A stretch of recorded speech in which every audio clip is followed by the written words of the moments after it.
Twin flame recognition, how to know if they're the one. How to know. Well, we first want to start off by sharing our experience. We are true twin flames in Harmonious twin flame union, and we're also married, going on a little over 3 years now. So we'll share our experience and also tell you how you can come to 100% knowing of if this person that you are suspecting is your true twin flame, if they actually are your true twin flame. So how did you know that I was indeed your twin flame? How did you come to that knowing? It took a minute. It took a minute. Because I had a false twin flame experience before that.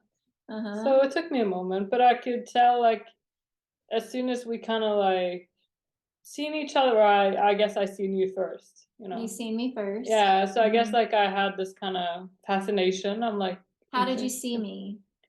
Well, I seen you in a Twin Flame Ascension School Live class, and also in the Twin Flames Universe Open Forum. That's where we met. Yeah, where you shared your, your story as well in the group, and I was like, oh, I was intrigued. But I guess like as we did the work, we kind of like grew closer, and for a while there, we thought we were soul family. What is the work? The teachings of union. What does that mean, though? The work. You did the work. Did the work. Did the inner work. The inner work. The inner work. I worked with the coach. I did the mirror exercise. I watched the classes. Did you have doubts? Like, you felt that I was possibly your twin flame, but did you doubt it? It was a weird thing because we both had false twin flame experiences, so it's kind of like, how is this a thing, right? But I thought it was very weird how we were so similar.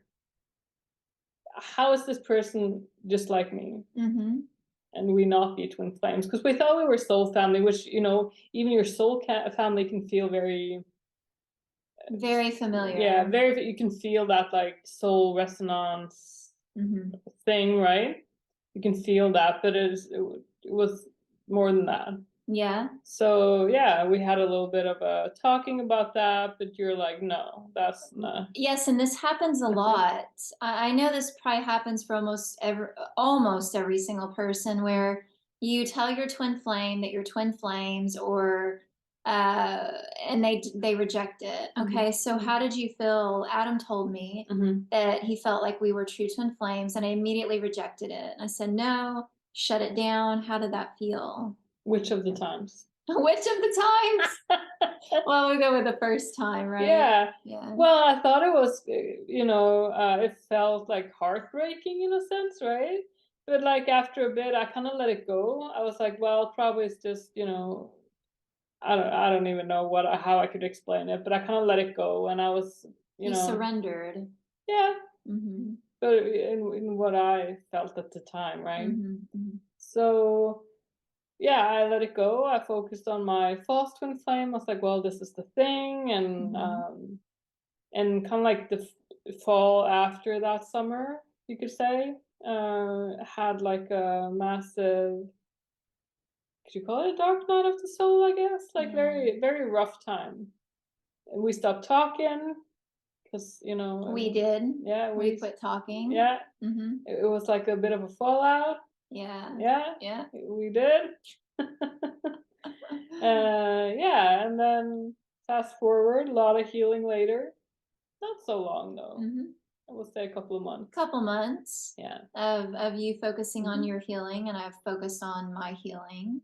Yeah, I woke up one day. I just seen a post in the open forum, and I, for some reason, I'm like, wow, Breann's my twin flame. Wow. You just instantly knew. Yeah. Whoa. I had a lot of feelings to move through as well that day. It was kind of wild, and so I worked through some feelings and walked through a lot of stuff with my coach the same day before I reached out.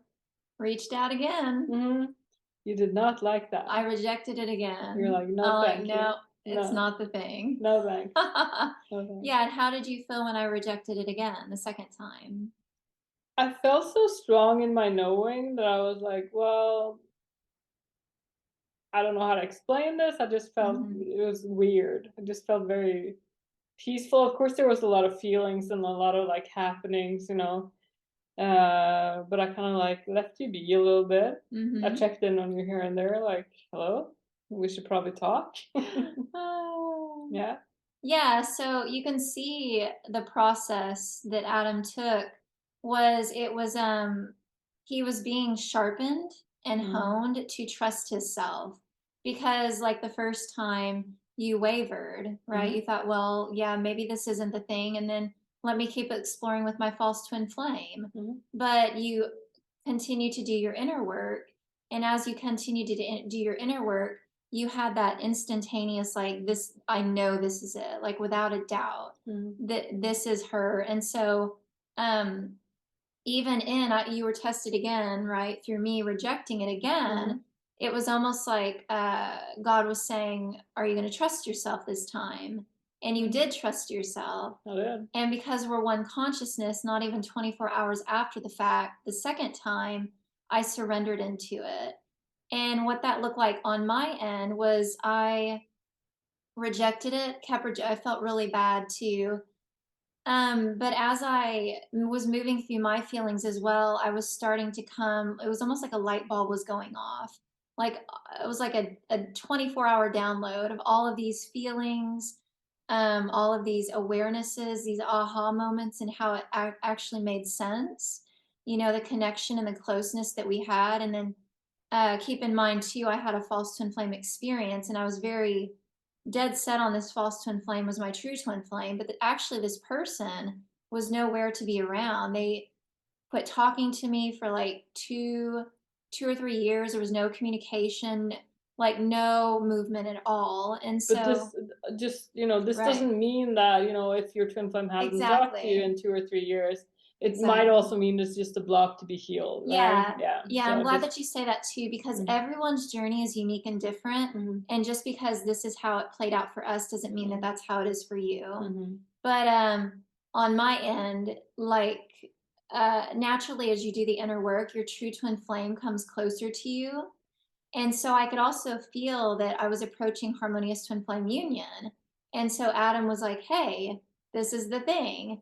And so as I surrendered and just loved myself and felt through all of my feelings, then I too had that. I think it was first I felt it like in my sacral chakra or my solar plexus, like it was like a knowing. And then it's like it traveled up through my heart and into my consciousness or into, I guess, my mind, like to where I know it sounds weird, but like all of my chakras could like feel the truth. And I could feel the truth, but still outwardly resisting it. And I finally let the resistance go and we were able to talk and move forward. And yeah, so that was kind of how it worked out for us. But it's really like, in a nutshell, you have to trust what you feel. Even if your twin flame is pushing against what you're feeling, you have to trust it. And if you're wavering in your knowing, then you're going to be tested on that. And you'll be tested like Adam was tested. And all that you need to do is do your inner work. And as you continue to do your inner work, you're going to be solid in your roots and in that knowing. And once you when you know without a doubt in your heart, there's no doubts, there's no wavering, like you're solid, you're just certain of it. Your twin flame can't help but relax into that knowing too, because you're one consciousness. And so you come into that knowing at the same time. And yeah, that's the power of twin flames. So do the work. Do the work. Get your twin flame. There you go. It's inevitable. And if you need help, we're coaches, so we can help you and support you on your journey to harmonious union. That's for you. Yes. So just check the box below. Thank you for watching. We'll see you in the next video. Bye-bye.